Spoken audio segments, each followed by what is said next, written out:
It is time for another eco-friendly product review, and today I'm reviewing the Impossible Burger. If you're new here, I do what I call an eco-friendly product review every Wednesday. I pick an item that can help you to lower your carbon footprint, plus a bunch of other crazy stuff. So if that's what you're into, go ahead and subscribe. Before we even start, I can tell you with no shame that I tore through 5 Impossible patties in 2 days. Okay, there's a little bit of shame. So what I'm showing you right here is the ground beef version of the Impossible Burger. I had the pre-made patties and they are incredible. I haven't tried this yet. I mean, it's the same stuff, but you know, it is the closest thing that I've ever had to an actual meat burger from a meatless product. Normally the products aren't that great, to be honest, but this is completely different in my opinion. I'm gonna set this down while I do this review because I learned from my wool sheep ball video that if you just keep holding the product in your hand, you look like a weirdo.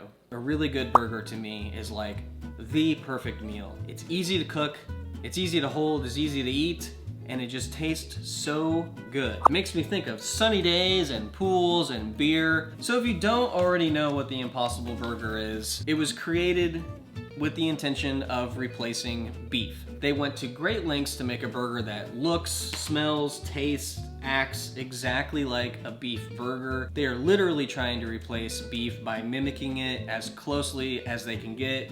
And I can tell you across the taste, the smell, the look, the feel, all that, they nail it almost completely. There's just one teeny tiny little thing that I'll get into later, but it's such a small thing that I don't even think about it after I eat. You know, after I ate my first and second and third. I'm gonna cook these up in a minute and talk more about the burger itself, but since this is an eco-friendly product review, we should probably get into why exactly it's considered an eco-friendly product. So just in case you've been living under a rock, meat just isn't good for the environment. And that's coming from a self-professed meat head.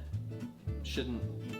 But I'm making my commitment to lower my meat consumption. I've already made huge strides in that direction. I'm eating a lot less meat than I used to. Honestly, with the Impossible Burger and with other options like that, I won't be missing meat. I can honestly say that. But anyway, let's talk about cows and why exactly cows are bad for the environment, just in case you don't know. They're responsible for up to 14% of all emissions. They're also responsible for 62% of all agricultural emissions. Why is that? It's because of methane. When cows eat food, there's a process that happens internally which creates methane, and then they expel that methane through their front and rear ends. The common misconception is that cow farts are what is responsible for all the methane, but actually 90 to 95% of it is through their burps. Only 5 to 10% comes out, you know, the other end. It's a free little tidbit for you to keep in your pocket on your next first date. Methane is 84 times more potent than CO2 in the first 20 years after its release. So you might be thinking to yourself, cows burping methane, it can't be that big of a deal, right? There are 1 billion cows on the planet eating all this food and burping out all this methane. It adds up. Not only that, but cows are very water and land intensive. 56 million acres of land are just to feed animals, while only 4 million acres of land are used to feed humans. That's where the Impossible Burger comes in. This little puppy has an 89% smaller footprint than your standard burger. It also uses 87% less water and 96% less land. In case you haven't noticed, I haven't gotten into the health aspect of that, and I'm not going to. They did not set out to make this a healthy option to meat. It actually roughly has the same nutritional value. I don't care about that. That is not what I'm here for. This is simply to try to replace beef as a whole, and that's what I love about the Impossible Burger. So like I said, this is the ground beef version, and here are the patty stack.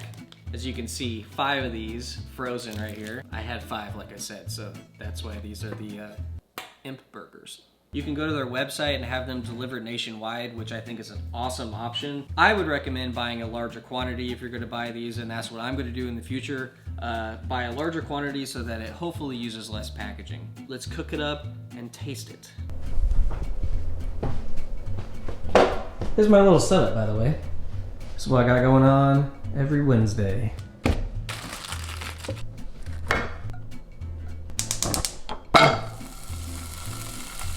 Listen to the sizzle.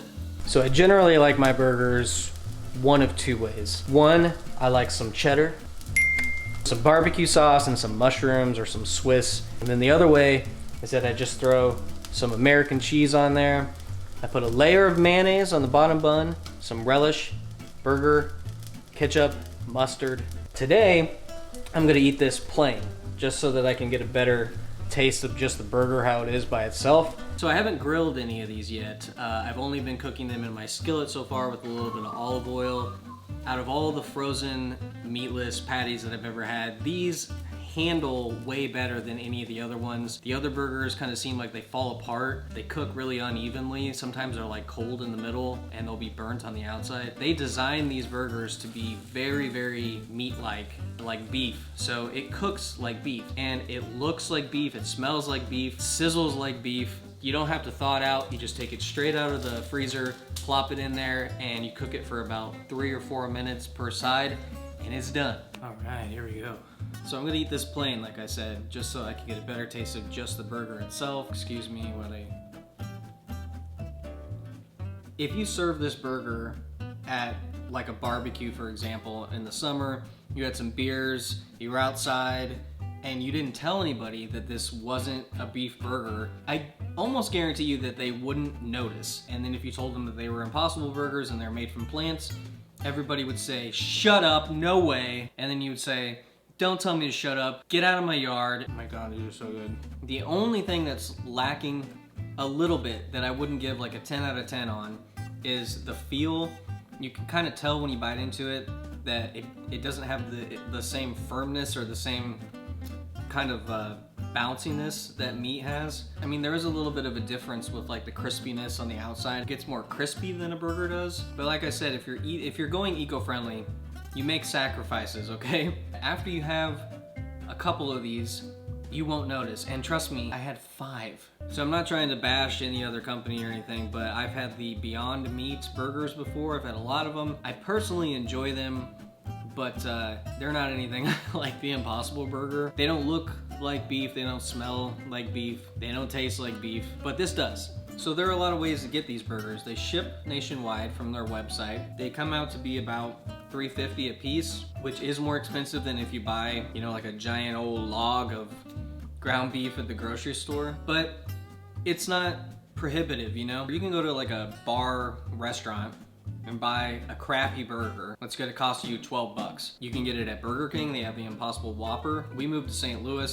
and in St. Louis there are a lot of restaurants that have this option of having the Impossible Burger. Give me a second while I finish this. Don't eat the other 4, don't eat the other 4. I give that a 10 out of 10. Even if the firmness isn't perfect, who cares?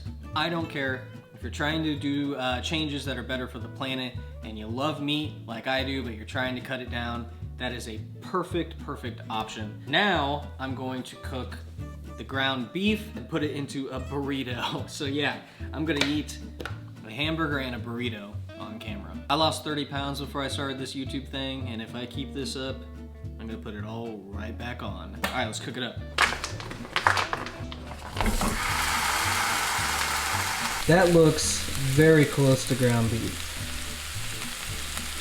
This is by far my favorite product review video I've done so far. If I was over at a friend's house and they said, hey, will you stir that ground beef really quickly?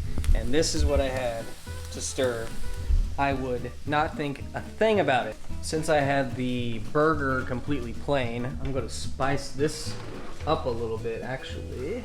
Do a little bit of Flavor God, everything spicy. They're not paying me, but I wish they would.